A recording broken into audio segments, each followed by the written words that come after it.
अस्सलाम वालेकुम दोस्तों, welcome back to the YouTube channel. आज की इस वीडियो में हम बात करेंगे university of health sciences Lahore के गवर्नमेंट एमबीबीएस बीडीएस की सेशन 2024-25 की अपग्रेडेशन पॉलिसी के हवाले से। यानी हमारे पास जो है गवर्नमेंट एमबीबीएस बीडीएस के मेडिकल और डेंटल कॉलेजेस की अपग्रेडेशन कैसे होगी, कैसे जो है वो लिस्टें लगेंगी, कैसे स्टूडेंट एक जो कॉलेज है उससे नेक्स्ट कॉलेज में किस बुनियाद पर जाएंगे, क्या स्टूडेंट जो है वो म्यूचुअल ट्रांसफ़र कर सकते हैं, और क्या जो है वो अपनी मर्ज़ी के कॉलेज में अगर वो रहना चाहें तो रह सकते हैं, या फिर अपग्रेडेशन जो है लाजमी होगी। तो इन तमाम चीज़ों के हवाले से इस वीडियो में बात करेंगे। इस वीडियो को आखिर तक देखिएगा। चलिए वीडियो को शुरू करते हैं। तो दोस्तों, सबसे पहले जो है अपग्रेडेशन प्रोसेस के मतलब अगर हम बात करें, अपग्रेडेशन पॉलिसी के मतलब बात करें, बेसिकली अपग्रेडेशन ये होती है कि अगर आपने जो है वो अपने से ऊपर वाले कॉलेज को प्रेफरेंस दी हुई है जिसमें जो है वो वैकेंसियाँ खाली हो सकती हैं, सीट्स खाली हैं, स्टूडेंट्स ने ज्वाइन नहीं किया या छोड़ गए हैं उस मेडिकल कॉलेज को, तो उसमें अगर जो है वो कोई सीट खाली होती है तो आपको आपकी प्रेफरेंस की बुनियाद पर उस कॉलेज में जो है वो अपग्रेड कर दिया जाता है, पिछले वाले कॉलेज से निकाल कर अगले वाले कॉलेज में एडमिशन दे दिया जाता है। तो सबसे पहले तो यह है कि 3 या 3 से ज़्यादा जो हैं वो मेरिट लिस्टें लगेंगी depending upon the availability of vacant seat. जितनी सीट्स खाली रहेंगी उतनी, जब तक सीट्स फिल नहीं होती तब तक जो है वो हमारे पास मेरिट लिस्टें लगती रहेंगी। लास्ट ईयर जो है वो हमारे पास 11 के करीब जो है एमबीबीएस की मेरिट लिस्टें लगी थी।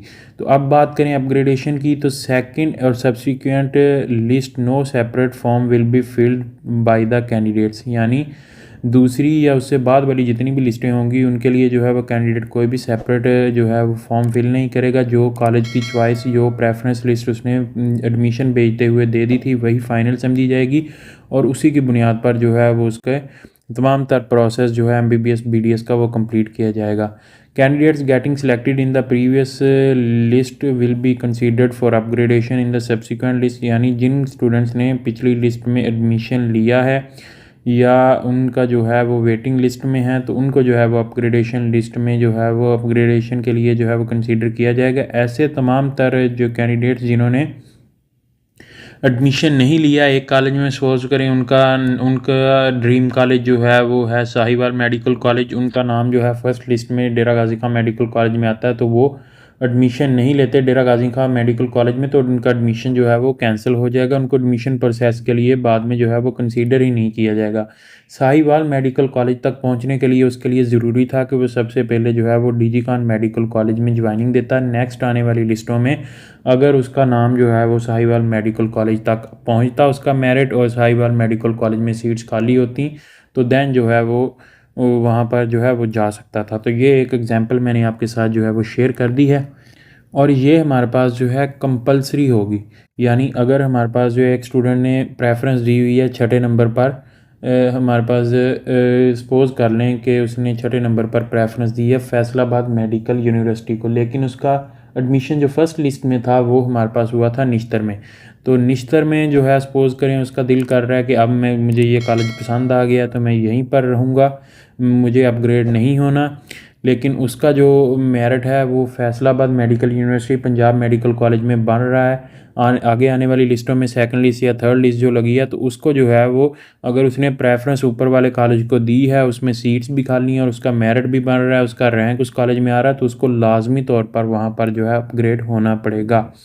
और right of upgradation shall be given to only those candidates who have joined their prescribed college in the preceding list. A candidate who is not selected but does not join, who is selected but does not join the college or cancel the admission shall not be eligible for further selection upgradation। तो ये मैंने आपको पहले बता दिया कि जो student जो है ज्वाइन ही नहीं करेगा कॉलेज को या एडमिशन कैंसिल कर देगा, उसको फर्दर सिलेक्शन प्रोसेस के लिए, एडमिशन प्रोसेस के लिए, अपग्रेडेशन के लिए कंसीडर नहीं किया जाएगा।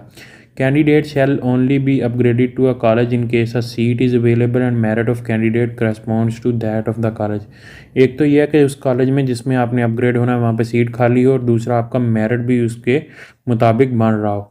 और सबसे अहम जो बात है, मोस्टली स्टूडेंट्स का क्वेश्चन ये होता है कि हम जो है वो म्यूचुअल ट्रांसफ़र करवा सकते हैं या नहीं।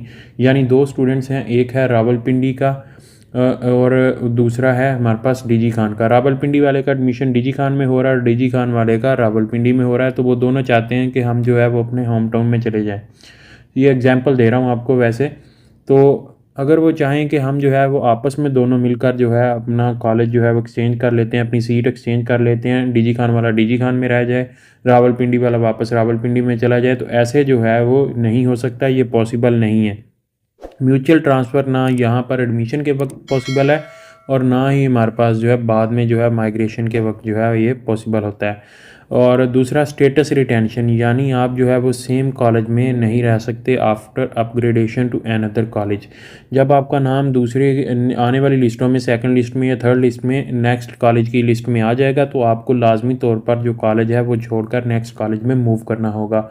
और ना ही आप जो है वो डाउनग्रेडेशन कर सकते हैं, यानी आप चाहते हैं कि मैं जो है वो मेरा नाम जो है वो मेरी प्रेफरेंस लिस्ट के मुताबिक छठे नंबर वाले कॉलेज में आया, तो मैंने जो है वो 7वें या 8वें नंबर वाले कॉलेज में जाना है, निचले कॉलेज में जाना है, तो ये भी पॉसिबल नहीं। अपग्रेडेशन होगी, डाउनग्रेडेशन नहीं होगी, हमेशा जो है वो आप ऊपर वाले कॉलेज की तरफ मूव करेंगे। और लाजमी अगर आपका नाम आएगा तो आपको मूव करना होगा in case of government medical and dental colleges. Private medical और डेंटल कॉलेजेस की अपग्रेडेशन पॉलिसी से कुछ मुख्तलिफ है, वो आपके साथ जो है वो बाद में एक अलग से वीडियो बनाकर तमाम तर चीज़ें जो प्राइवेट मेडिकल कॉलेजेस या डेंटल कॉलेजेस के केस में है वो अलग से समझा दूंगा। तो ये थी हमारे पास जो है गवर्नमेंट मेडिकल और डेंटल कॉलेजेस की एडमिशन पॉलिसी और अपग्रेडेशन पॉलिसी। इसके मतलब तमाम तर तफसीलात जो है वो मैं व्हाट्सएप चैनल और फेसबुक पेज पर भी डाल दूँगा, आप उसको भी ज्वाइन कर सकते हैं। तो दोस्तों ये थी तमाम तर इन्फॉर्मेशन। उम्मीद करता हूँ दोस्तों आपको वीडियो पसंद आएगी। वीडियो पसंद आई तो इसे लाइक कीजिएगा, दोस्तों के साथ शेयर कीजिएगा। अगर आप इस चैनल पर नहीं है तो चैनल सब्सक्राइब कर लें और साथ बेल आइकन को प्रेस कर लें। इस वीडियो में टाइम मिलेंगे एक नए वीडियो के साथ। अपना बहुत सारा ख्याल रखिएगा, दुआ में याद रखिएगा। तब तक के लिए अल्लाह हाफिज़।